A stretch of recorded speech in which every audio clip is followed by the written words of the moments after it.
Alright guys, welcome back to another video. Before we get into today's video, I need you guys to do me a huge favor. Go down and hit that big red subscribe button in the bottom right hand corner, as that does help me out. I am trying to grow this channel, and every subscription does go a long way. So without further ado, let's hop right into the video. Alright, so we're going to be covering everything you need to know when starting Instacart, or if you've been Instacarting for a while and you still don't know some of these things, common questions. So the first question is, what is required to shop? To be an Instacart shopper, there are just a few things you need to be aware of. You need to be at least 18 or 21, depending on the state you reside in. Have a newer phone, so iPhone running iOS 9 or later, and an Android 5.0 or later. Follow Instacart food and safety policy. Now that's a big one, because that is a very easy way to get kicked off the Instacart platform. You must follow that food and safety policy. Have a passion for customer service. That's something kind of Instacart just throws in there, you know, as every business should. Have something along those lines for their employees to follow. And you must own a car if you're applying for the full service shopper role. And we'll get into the different shopper roles later in the video.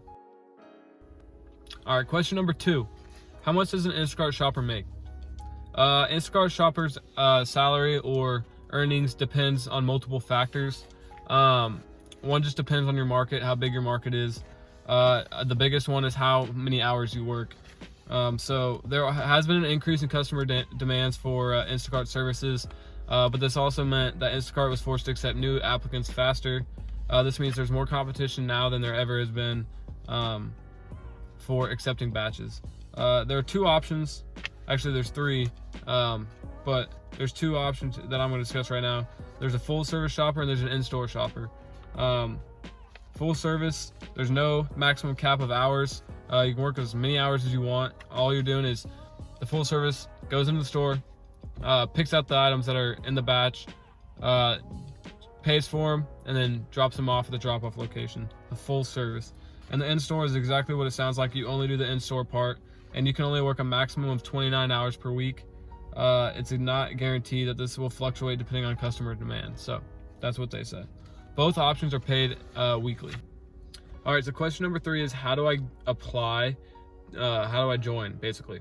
To join, I'll put a link in the description. You guys can sign up. There's 3 things you can sign up for. You can sign up to drive only, shop only, or drive and shop. Now, drive and shop is what I do. You should be able to sign up pretty easily, as it wasn't hard for me to sign up in my area. It kind of just depends on your area, though, if they are hiring shoppers. I would say if you are trying to do a part-time kind of gig with Instacart, I would say drive only, or shop only, whatever fits you better. If you have a car, I would do drive only. If you don't have a true transportation, I would try to do shop only and stick to public transportation. And if you're trying to make it a full-time or take it really serious, do both, because you can make more money doing that. You got to be able to lift heavy stuff if you're going to do this, and you must be ready for a background check, as they do background checks on every econ gig nowadays. So that's number 3. All right, question number 4. Does Instacart pay for gas?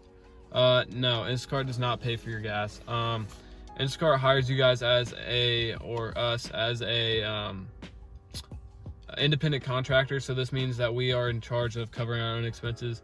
At the end of the day, we get paid more for each mile, which is technically their way of covering our gas, if you want to get technical with it. But I would like to see something where we get compensated each month for our gas a little bit, but that is, beggars can't be choosers. So right now we are supposed to cover most of our expenses, and their main reason for this is because of how much expenses differ from state to state. So if it would be fair if a busy New York City driver who can earn up to $28 an hour receives the same help as a company as the driver in Iowa that earns $12. At the same time, it wouldn't be fair if the New York driver's earnings go towards an employee located in a less busy city. That is their justification. You take that for what you want. So question number 5 is similar to question number 2, guys, and it is, how much does an Instacart shopper make an hour? And now this depends mainly on your location. The minimum hourly wage on Instacart across the country is $10 an hour. But the biggest difference is basically the location and the demand in your city. So like, let's talk about Los Angeles has got a lot more orders than, say, I don't know, there's one in Utah, or maybe one in New Mexico, or even where I'm at in Kansas City. There's just more demand there. They are starting to grow a little more here in Kansas City, so that's awesome to see. But they say that the minimum hourly wage is $10. For me, I've made up to $30 an hour. I like to, if I accept an order, I plan on doing that order for an hour. So I do the full service. So I try to accept nothing below 20, because I don't main Instacart, I main DoorDash and Postmates. So when I do Instacart, I want to get those big items, you know, those big batches. So that's just how I do it, and that's probably how you guys should look at it too. All right, so before we wrap this up, if you did enjoy this video, hit that like button. That does go a long way to help, as well as hitting that big red subscribe button. If you guys got any questions or concerns or any comments, just let me know down in the comment section. That I do respond to every single comment. I appreciate all feedback, positive and negative. I am learning, just like you guys. So I'll see you guys in the next video, and have a good one.